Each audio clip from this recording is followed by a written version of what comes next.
Once upon a time, in a very distant village, everyone lived happily, surrounded by cows, chickens, pigs, goats, and many animals and plants they cultivated. Each farm had its own varieties of crops and animals: tomatoes, cucumbers, oranges, chickens, goats, cows. Each farmer had their own specialty. They exchanged seeds and shared knowledge. These were happy times. One day, from a nearby Babylon, mysterious wizards arrived. They visited the farms and, after gathering the inhabitants in the main square, shouted at them, "You are fools! It's a waste of time to maintain such variety. This village has 1,000 farms, and you have to care for many different types of plants and animals. It's absurd," they continued. "Leave it in our hands.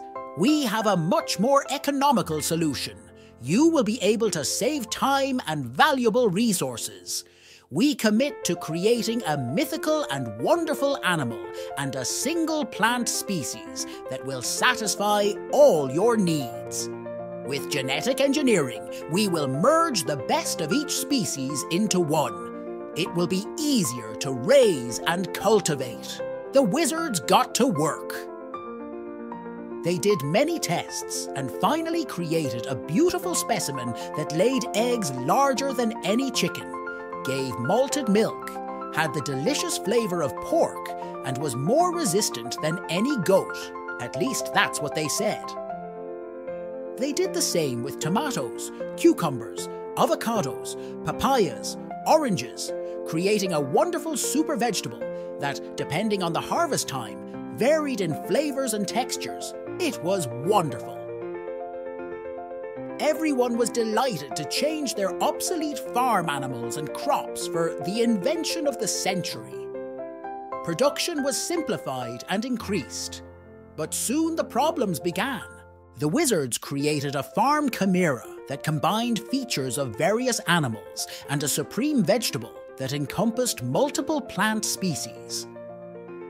Initially, everyone was thrilled with these inventions of the century, which simplified and increased production. However, problems soon arose. The chimera was susceptible to diseases unless fed with the wizard's patented concentrate, while the supreme vegetable required excessive water and special insecticides. The lack of dietary variety caused health issues, and the ecosystem suffered as pollinators disappeared and biodiversity declined. When an old farmer suggested returning to traditional methods, it was too late. The knowledge and seeds had been lost.